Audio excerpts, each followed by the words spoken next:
once again to you, our love family. This is Voice to Love. We teach love, for this is who we are.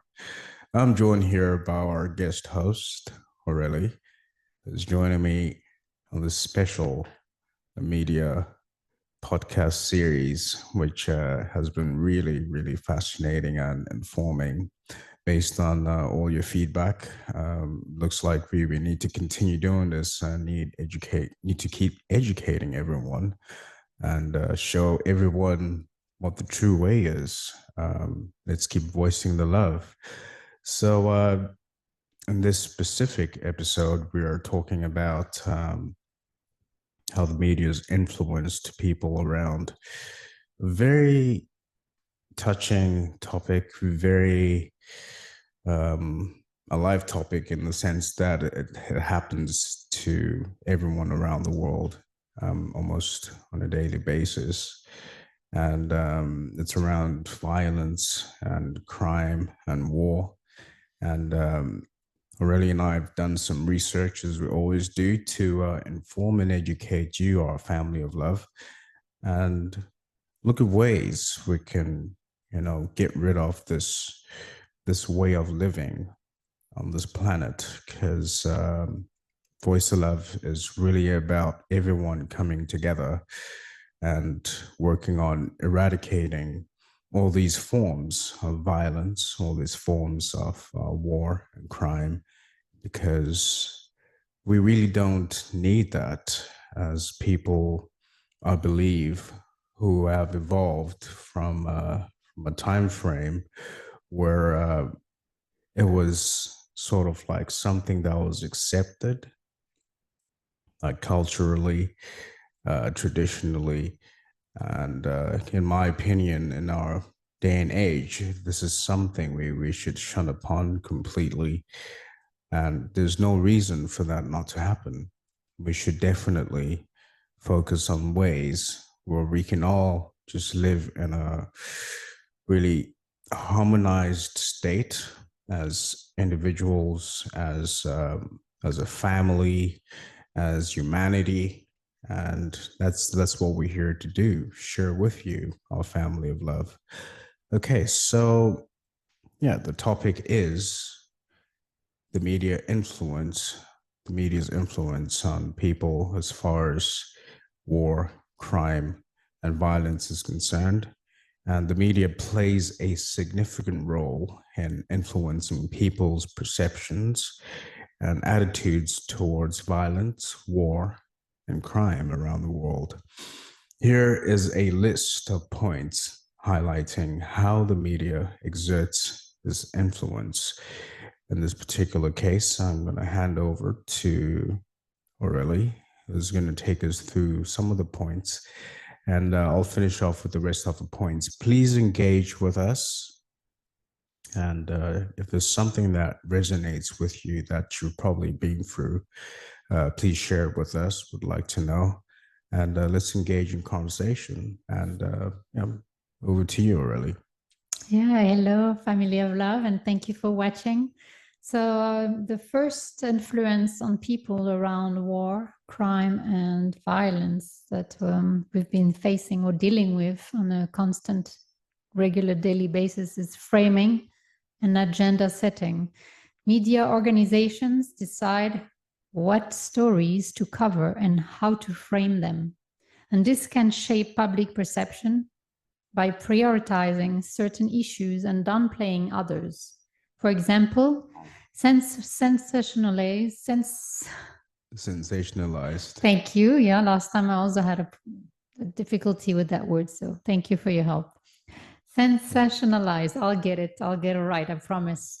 For example, sensationalized crime stories may dominate headlines, leading people to believe that crime rates are higher than they actually are.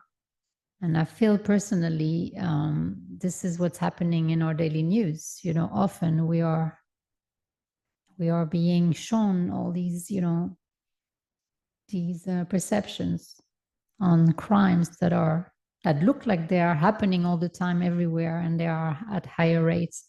So personally, that's why I stopped watching the news, because I don't need to feed myself, my mind, with such negativity on a constant basis. So that's a choice that we can all make. And again, I'm going to advise you or encourage you to be mindful about what information you allow to come into your mind or bring into your mind, especially on a regular basis, because it really has an imprint on our mind and on our brain. Okay, and influence number 2 from the media is on people around the same topic is sensationalism. Media often sensationalize violent and criminal acts to attract viewers or readers, leading to an exaggerated perception of the prevalence of such incidents. So again, it's kind of building up to what I just shared with you. This point number 3 is fear mongering. News outlets frequently use fear-inducing headlines and imagery, making people feel more vulnerable to crime and violence, even when crime rates are declining. So again, what we watch, encourages certain behaviors and actions in people if they are very sensitive to whatever they are watching, or taking into their brain and mind. And yeah, the fear mongering has had a big influence on people around crime, war, violence. And that's why we keep seeing it often, on the media. So point number 4 is desensitization. Repeated exposure to violent and graphic images in the media can desensitize individuals, making them less sensitive to real-world violence and war atrocities. It's like we become accustomed to whatever we watch. We're becoming used to it, and it becomes nearly like something normal, where it shouldn't be. It shouldn't be something accepted or normal to see such violence, or crime or war, especially in our day and age. Yeah, absolutely. Yeah. Yeah. Anything you'd like just to touch on that. So desensitizing is like making people non-sensitive. So when you're sensitive to something, it's obviously something that's impacting you on an emotional level. And when you get desensitized, it's like you're emotionless, and you just don't care. And it's like nothing actually happened, nothing is happening. So that's a really good point that you've picked up on there, Aurelie. It's something that we really need to focus on and consider by looking at ourselves on a microscopic level and just realize how much we have as individuals being desensitized. It's so important. Absolutely. Yeah. Thank you for adding to this information. Yeah. And that leads to the next point, the next way of influence is number 5, normalizing violence. So it's like violence is being normalized in our daily life where it shouldn't. It shouldn't be normalized, but it has become normalized, something normal. And so the media, often has or make frequent portrayals of violent acts that can normalize the violence in society, making it seem more acceptable or inevitable. And personally, I don't feel that's right. No, that's not right. It's not right.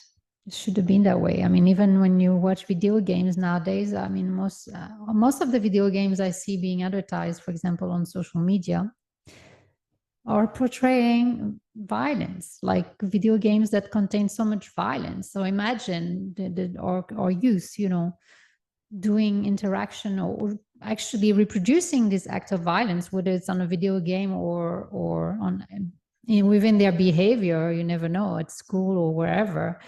That has become something normal because it's being advertised as normal. So again, important to be mindful what we allow our children, to do, to behave as, and to watch as well, but also to play with, because those video games are extremely violent and they encourage more violence. And then no wonder why we see so much violence.